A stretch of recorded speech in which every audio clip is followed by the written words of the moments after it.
Une action de justice, elle a un prix, elle élève. Parce que Dieu n'aurait pas dit si cette action, nous ne la mettons pas en pratique. L'islam, c'est une action. Et la meilleure action, c'est une action de justice. Il y a trop d'injustices. Ces injustices n'existent que parce que nous acceptons ces injustices. Il faut se lever contre l'injustice. Et une action de justice, je ne sais pas quel est le niveau de degré de piété et de connaissance dont la gnose, elle permet d'y accéder. Donc, une action de justice, c'est plus qu'un cours de spiritualité. Je dis ça pour que ce que vous souhaitez acquérir par ce mois béni, en l'occurrence la gnose, mérite un effort de justice. Alors agissez. Agissez pour la justice. Faites en sorte que votre démarche soit le plus juste. Que, quelle qu'elle soit l'injustice, vous ne devez pas l'accepter. Ni pour votre famille, ni pour vous, ni pour le voisin, ni pour l'environnement, la ville, la nation. Et ainsi, vous devenez réellement des personnes qui aspirent à une proximité et à la grandeur de notre humanité et à un rapprochement pour Dieu. Je voulais vous revenir beaucoup sur cet esprit-là pour que vous vous imprégniez. Parce que le monde nous apprend que tolérer l'injustice, accepter l'injustice, baisser la tête. Ça, c'est pas le monde de la foi. C'est pas le monde de ceux qui aspirent au jour, le grand jour de la résurrection et de la justice. Alors agissez dans votre entourage, dans votre famille, là où vous êtes dans votre entreprise. Agissez justement avec, pour ceux qui sont parmi nous des chefs d'entreprise, pas avec leurs ouvriers, agissez justement. Faites en sorte que votre personnalité, moi je rêve que cette reconnaissance nous soit donnée un jour, quand on parlera des Ahl al-Bayt, des gens qui suivent Ahl al-Bayt, qu'ils diront que c'est des gens justes, qu'ils combattent pour la justice, qu'ils militent pour la vérité et la justice, qu'ils font tout pour être équitables avec tous, sans aucune exception. Je vous ai habitué, pour ce mois béni, à prendre comme référence la justice pour pouvoir ouvrir la porte de la gnose. Je vous ai aussi promis qu'à chaque soirée que nous faisons, on évoquera quelques versets du Coran et leur donner une explication et un tafsir.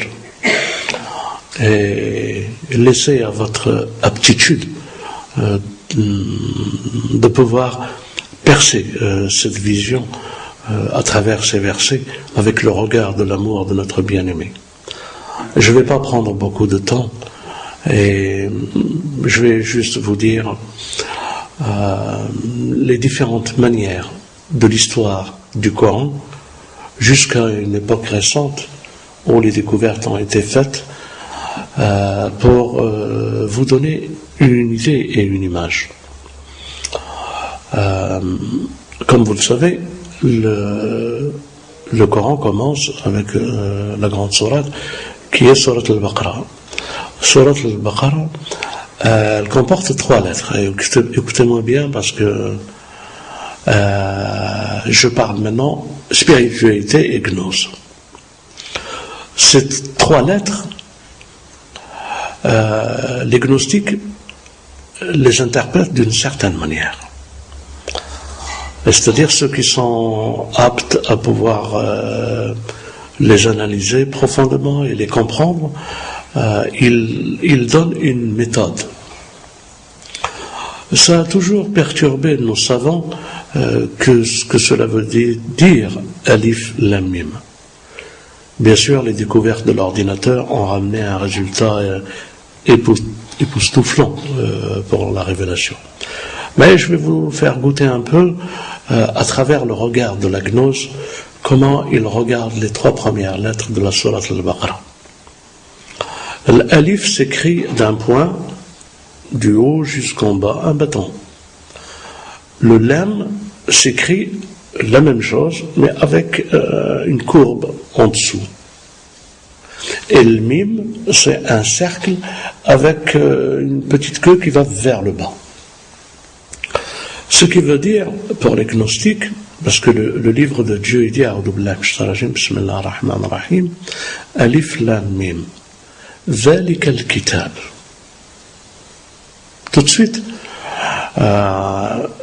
l'interprétation, pour ceux qui réfléchissent sur le Coran, Zalika al-Kitab revient aux 3 lettres. Alors, comment ces 3 lettres peuvent-elles représenter le kitab? Et de quel kitab? Est-ce qu'on parle du Coran ou on parle d'autre chose? Dhalika al-kitab ou la raïb. Ils ont observé ces 3 lettres et ils ont eu une approche un peu mystique, dans le sens où le alif lam mim représente les 3 dimensions de la création. Par le alif, ils entendent la grandeur, la hauteur. Par l'âme, ils entendent la largeur. Et par le mime, ils entendent la profondeur. C'est-à-dire, ici, on est en train de nous dire, première approche, par la hauteur, par la largeur et par la profondeur. Voici le livre de l'univers. C'est-à-dire l'univers existe dans les 3 dimensions. Et ces dimensions sont le alif, le lam et le mim. Mais il existe encore 3 autres possibilités. C'est la possibilité de la gnose de l'univers du temps. Les 3 lettres représentent aussi, par le passé, le présent et le futur. Ceci est le livre.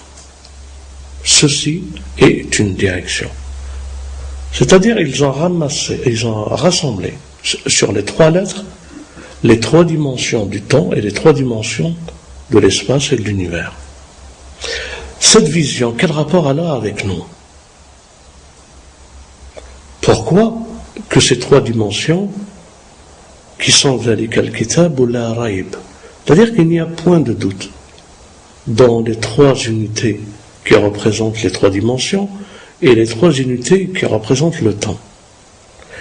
Inch'Allah, par cette approche, les gnostiques nous amènent pour arriver à Alam al-Ghaib. الذين يؤمنون بالغيب. Le verset se termine par الذين يؤمنون بالغيب. C'est-à-dire que pour eux, al-Ghaib est une dimension présente pour eux, mais pour celui qui reçoit cette science, elle est présente, mais absente aux yeux de chair, absente au sens physique. Mais elle est présente parce qu'elle comporte les 3 dimensions, et dans ces 3 dimensions du temps et de l'espace, nous avons notre présence qui s'actualise lorsque nous amenons ces 3 choses en parallèle avec les autres 3 choses du temps. Je crois que c'est un peu, peut-être compliqué d'évoquer de cette manière avec vous cette lecture du Coran, mais je me dois un devoir à chaque fois de vous donner une approche pour que le Coran ne se lira plus dans l'avenir pour nous comme une lecture qui n'a pas de sens. Beaucoup de gens lisent le Coran, beaucoup de gens le récitent, mais ils le récitent comme si c'était un magnétophone où on enregistre les versets et ils les récitent. Pour nous, le Coran, il est descendu pour être un éveil et pour être une conscience, les lul albab, comme il est dit.